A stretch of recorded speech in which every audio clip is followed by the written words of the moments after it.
they just wanted to update their branding. So I'm always looking at their site. I'm actually still maintaining a couple of those sites. So that's kind of how I got into the freelancing space. Amazing.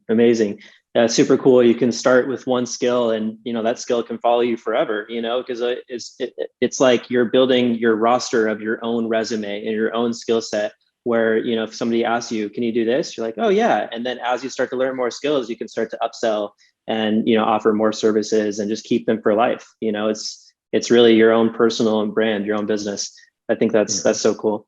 What was your experience like before freelancing? You said you were doing a little bit of architect stuff.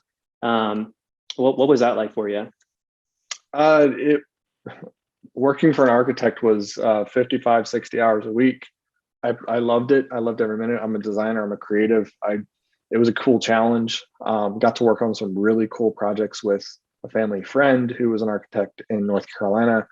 And that world is still super curious to me. I spent a month in Europe because of it.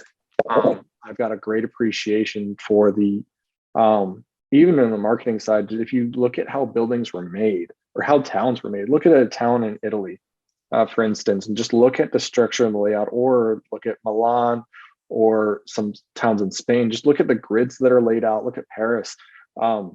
There's like a spider web of how things are connected. And there's a reason to the hierarchy of where it are based on the history and time and moments it was created. And the way we connect to technology is very similar. So while we may connect HubSpot to ClickFunnels, we also may have to use Zapier to put something in place. So when you Webflow out and actually diagram it out and building a web page, building a system, it's all very similar in the theology and the philosophy of it.